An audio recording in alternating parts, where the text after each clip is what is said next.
আজ করলাম একাদশী স্পেশাল থালি। তো কি করলাম তোমাদেরকে দেখাবো, শেয়ার করব। ভিডিওটির সাথে থেকেও অবশ্যই তোমাদের অনেক ভালোই লাগবো।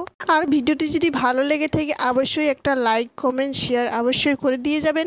তো একটু এই যে ছোট একটা বাটির মধ্যে আমরা এই যে সাবু, এক প্যাকেট মতো বড় দানার সাবু নিয়েছি। এখানে আমি ভিজে রেখে দিলাম, 10 মিনিট মতো ভিজে রেখে দিব। তারপর এখানে বাদাম নিয়েছি 1 পোয়া মতো। বাদামগুলো সুন্দর করে ভেজে আমি পেস্ট বানিয়ে নিব। একটা সসপ্যানে আমি 2 কাপ মতো জল দিয়েছি। তারপর এখানে দুধ নিয়েছি ছোট প্যাকেট একটা। তারপর এখানে সাবুগুলো ভিজে গেছে, তারপর সাবুগুলো দিয়ে দিই, ভিজা সাবুগুলো। তারপর চিনি দিয়ে দিব। তারপর সাবুর পায়েস একেবারে রেডি। তারপর এই যে সবজি করব, মিষ্টি কুমড়া আর কাঁচা কলা 2টা মতো কেটে নিয়েছি। সাদা তেলে একটু আদা কুচি দিয়েছি। তারপর এখানে সবজিগুলো দিয়ে দিই, 3-4টা কাঁচা লঙ্কা আর সুন্দর করে দিয়ে ভাজাভাজি করে লবণ দিয়ে দিয়েছি, হলুদ দিইনি।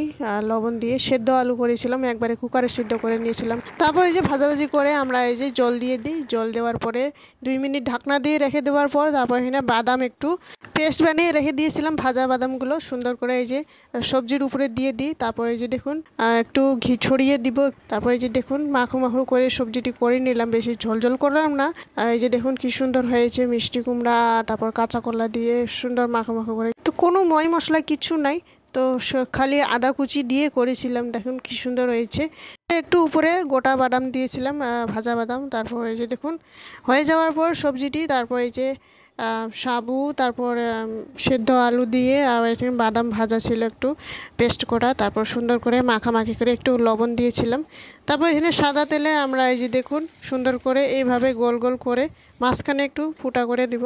এই যে দেখুন সুন্দর করে এইভাবে লাল লাল করে আমরা ভেজে নিয়ে নেব সবগুলো।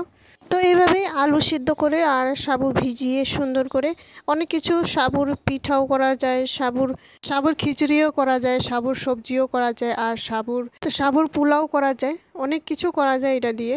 তো যে জানলেছেন সে বানাবো, তো একবার দেখালেই হয়ে যায় এভাবেই বানানো।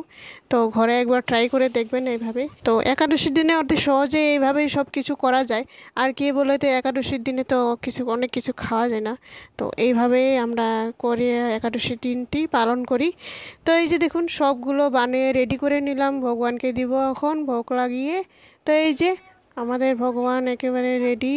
তো ভগবানকে দিয়ে দিই, ভগবানকে এই যে সুন্দর করে সাজিয়ে থালার মধ্যে দিয়ে দিই। আম কেটে দিয়েছি সুন্দর, এই যে দেখুন। তো এই যে সাবুর পায়েস আর এখানে সবজি, মিষ্টি কুমড়া, আলু আর কাঁচা কলা দিয়ে সাবুর ডোনাট করেছি, এই যে দেখুন গোল গোল করে।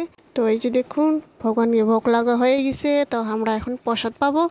তো এই যে জগনী একাদশীর মহাপ্রসাদ কি জয়। আজকে এই যে দেখুন সাবুর ডোনাট করেছি, কি সুন্দর হয়েছে। এই যে দেখুন সুন্দর সবজি দিয়ে আজকের প্রসাদ। তো বন্ধুরা ভিডিওটি কেমন হয়েছে অবশ্যই লাইক কমেন্ট শেয়ার সাবস্ক্রাইব করে জানাবেন।